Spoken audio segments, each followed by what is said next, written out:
जय शिव शंभू, जय मां सती, जय मां शक्ति। आज प्रवचन बेला में मैं आप सबको ब्रह्मांड का कोई भी दुख हो उसको काटने का प्रयोग बताने वाला हूँ। ऐसा स्तोत्र बताने वाला हूँ जो आपका सारे दुखों को, सारी तकलीफ़ों को नष्ट कर देगा। मूर्ख व्यक्ति अगर 1 माह तक इसका श्रवण कर लेता है तो वो बुद्धि और विद्या को प्राप्त करता है और अपनी जो परेशानियां हैं उनसे मुक्त हो जाता है। अपुत्रो लभते पुत्रम, जिसके पास पुत्र नहीं है उसको पुत्र रत्न की प्राप्ति होती है। जिसके पास पत्नी नहीं है उसे सुंदर एवं गुणवान पत्नी की प्राप्ति होती है। और इससे कारागार या जेल में कोई व्यक्ति हो जो निर्दोष फंसा दिया हो, वो उससे भी उसे मुक्ति मिलती है।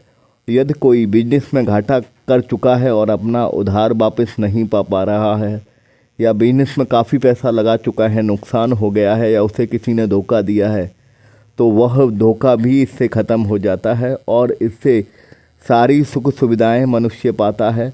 इसको श्रवण करने मात्र से आपके जीवन में जो भी तकलीफ़ हो वह सब मुक्त हो जाती हैं और बुद्धि, विद्या और कारागार से मुक्ति और सुख सुविधाएं देने वाला। और जैसे मान लीजिए किसी भी कर्म के वश आप निर्धन रह गए हैं या आपके जीवन में दरिद्रता है, तो यह वह भी मुक्त कर देता है। केवल इसको स्तोत्र को सुनने से ही आपके हर कष्ट, हर तकलीफ, हर विकार दूर हो जाते हैं। सुंदर पत्नी की प्राप्ति होती है और पुत्र की प्राप्ति होती है। कारागार से मुक्ति मिलती है, बुद्धि और विद्या प्राप्त होती है। बच्चों को भी इसको अवश्य श्रवण कराएं। और यह इतना श्रेष्ठ स्तोत्र है कि आपकी हर प्रकार के विकारों को और हर प्रकार की समस्याओं को केवल सुनने से ही दूर कर देता है। इसको ब्रह्म वैवर्त पुराण में भगवान के महादेव के सबसे श्रेष्ठ भक्त बाणासुर ने लिखा है। बाणासुर ने महादेव की स्तुति करके इस महादेव को प्रसन्न किया था। तो सोचिए, जब महादेव को बाणासुर ने प्रसन्न किया था इसी स्तुति को बोलकर, तो यह स्तुति कितनी शक्तिशाली होगी। और सीधा भगवान वेद व्यास जी ने भी कहा है कि इसको सुनने से सारे फल प्राप्त होते हैं। हर तरह की दरिद्रता, हर तरह का दुख, हर तरह की परेशानी, हर तरह की समस्याएं मुक्त हो जाती हैं और अन्य ऐसी ब्रह्मांड में कोई भी समस्या नहीं जो इसको सुनने से, इसका श्रवण करने से मुक्त ना होती हो। और यदि मान लीजिए अगर आप इसको जाप करते हैं तो अधिक फल और प्राप्त करते हैं। ऐसा कोई परेशानी नहीं, ऐसी कोई तकलीफ़ नहीं जो इससे दूर ना हो सके, ऐसी कोई समस्या नहीं जो इससे हट ना सके। और यदि आप इसका श्रवण भी कर लेते हैं तो आपकी सारी तकलीफ़ें दूर हो जाती हैं। 1 साल तक अगर इसको वर्षम एकम शृणोति, 1 साल तक अगर इसको सुनते रहते हैं तो गले के कैंसर और हृदय के रोग तक ठीक हो जाते हैं। मेरे गले में भी 16 गांठें थी टीबी की। मैंने इसको 1 साल के अंदर सुनकर, और जो मेरा 3 महीने का कोर्स था मात्र 1.5 महीने में ख़त्म कर अपनी सारी गांठों को पिघला दिया है। और हृदय के रोग और भी अनेकों हृदय से जुड़ी हुई समस्या और भयंकर से भयंकर बीमारियों से भी यह आपको मुक्ति दिलाता है। केवल श्रवण करने मात्र से, केवल 1 वर्ष श्रवण करने मात्र से। और दरिद्रता और कारागार से मुक्त करने के लिए भी यह केवल 6 माह श्रवण करने से आपको सारी दुखों से मुक्त करता है। यह बहुत ही शक्तिशाली स्तोत्र है। यदि मान लीजिए आप इसका पाठ करते हैं तो आपके जीवन में हर सुख सुविधा, हर ऐश्वर्य, हर यश, हर वैभव आ जाता है। हर बीमारी मुक्त हो जाती है इसके श्रवण एवं इसके पठन से। यदि आप इसको पढ़ ना सके, क्योंकि ये संस्कृत में है, इसका महात्म्य मुझे हिंदी में नहीं मिला है, ब्रह्म वैवर्त पुराण से है, यह बाणासुर स्तोत्र है। अगर आप इसको संस्कृत में पढ़ ना पाएँ तो सुन भी लें। सुनने से भी उतना ही फल प्राप्त होता है जितना आपको श्रवण करने मात्र से होता है। और इसकी महात्म जो आपको बता रहा हूँ, इसका महात्म यही है। कारागार से मुक्ति मिलती है। धनवान व्यक्ति अगर धन में घाटा खा गया है तो धनवान दोबारा हो जाता है वह।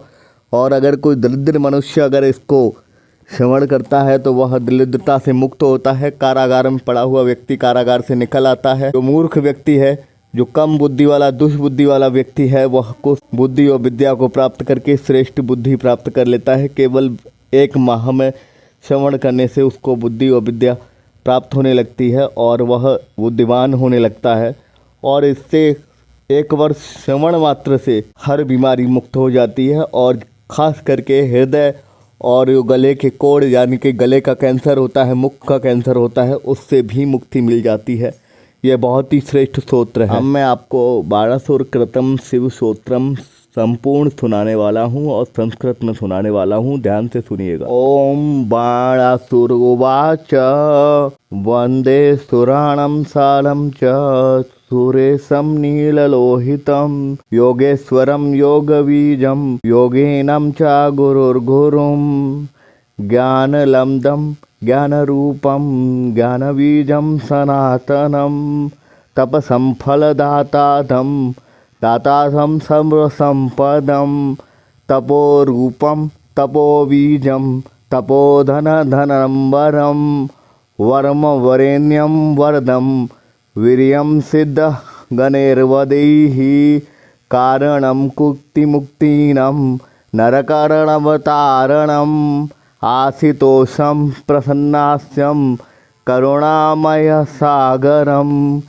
किं चन्दनकुन्निन्दो कुमुदम्बोयसंमितं ब्रह्मज्योतिस्वरूपं च भक्तानुग्रहविग्रहं वेदानं विदेनेन विधियं दम्भरूपकं जलरूपम् अग्निरूपम् आकाशरूपम् ईश्वरं वायुरूपं चंद्ररूपं सूर्यरूपं समप्रभुम् आत्मनः सह पदं दास्यं समर्थम् अवलीलया भक्तजीवनम् एषं च भक्तानुग्रहकातरं वेदा न शक्तयं सोतुम् एमहं सोनितं प्रभु अपरिच्छिन्नमेशानम् अहोमं मनसोः परं व्याघ्रधर्मं वर्धनं विश्वस्तं दिगम्बरं त्रिशूलपट्टीशधरं तस्मितं चन्द्रशेखरम् इत्युक्तरास्तवराजेन नित्यं बाणः सुसंयतः परमेशङ्करं भक्त्या दुर्वासा च मुनीश्वराः इदं स्तोत्रं वसिष्ठेन गन्धर्वाय पुरामुणे अचितं च महास्तोत्रं सूरिणः परमाद्भुतम् इदं स्तोत्रं महापुण्यं पठेर्भक्त्या च यो नराः नानस्य सर्वतीर्थानां फलमप्नोति निश्चितम् अपुत्रो लभते पुत्रं वर्षमेकं शृणोति यः सुसंन्यस्तोति भक्त्या चे शरण्यशङ्करं गुरुं गलकुष्ठी महाशूले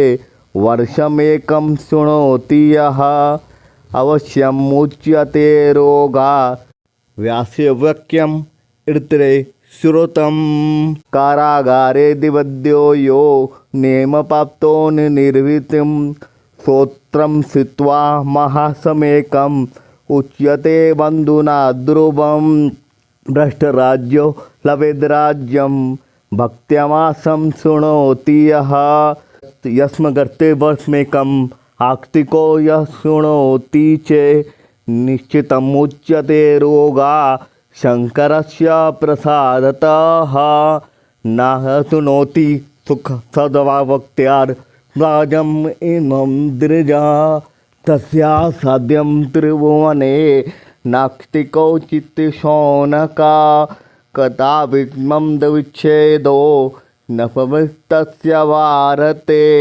अखिलं परमेश्वर्यं लभते नास्तु संशयः सुसंयुतोति भक्त्या च नाथमेकं शृणोति यः अवार्यो लभते भार्यं सुनीतं सतीं वरं महामूर्खस्य दुर्मेधो मासम् एकं शृणोति यः बुद्धिं विद्या चलवते गुरुपदेशमात्रतः कर्मभोगे दरिद्रस्य मासं भक्त्या शृणोति यः पूर्णं तीर्थं वसिष्ठस्य शङ्करस्य प्रसादतः यः लोके सुखं भुक्त्वा कृत्वा कीर्तिं तिदुर्लभं नाना प्रकार धर्मं च यात्रं त्रेषं करालयं पार्षदो परो भूत्वा हेवतेन तु शंकरं यः शृणोति प्रथम्यं च नित्यं स्तोत्रम् अनुत्तमं। श्री ब्रह्मवैवर्त महापुराणे श्री बाणासुरकृतं शिवस्तोत्रम संपूर्ण। अगर आप थोड़ी बहुत भी संस्कृत जानते हो तो आपने इसमें काफ़ी बार श्रवण सुना होगा। श्रवण का मतलब है से श्रवण करने से ही वही फल प्राप्त होता है जो आपको पढ़ने से मिलता है। पढ़ सके तो पढ़ लीजिएगा, नहीं तो रोज़ाना सुबह शाम इसको श्रवण करें, आपका जीवन बदल के रख देगा। और यह बहुत ही जागृत स्तुति और स्तोत्र है जो आपको हर तरह के विकार, हर तरह की विपत्ति से मुक्त करेगा और आपके हर दुख, हर तकलीफ़, हर परेशानी को दूर कर देगा। ऐसी कोई भी समस्या नहीं जो यह स्तोत्र दूर ना कर सके। बस सुबह शाम आपको श्रवण करना है और श्रवण करने से ही आपके हर कष्ट मुक्त हो जाएंगे। यदि आप अगर इसे श्रवण करने से अगर आपने हर दुख, हर कष्ट, हर तकलीफ़, हर विपत्ति, हर विकार को मुक्त कर सकते हैं तो क्यों ना इसको श्रवण किया जाए। ऐसे ऐसे हमारे वेद और पुराणों में ऐसे ऐसे स्तोत्र हैं जिसे सुनने से आपकी हर तकलीफ़ें दूर हो जाती हैं। तो मेरे कहने से मुझे अपना गुरु मात्र मानकर इस स्तोत्र को सुनना चालू कीजिए। आपकी हर तकलीफ़, हर विकार, हर कष्ट, हर दुख मुक्त हो जाएंगे और हर तरह का लाभ अगर आपको इस स्तोत्र से मिल रहा है तो क्यों ना इस स्तोत्र को किया जाए।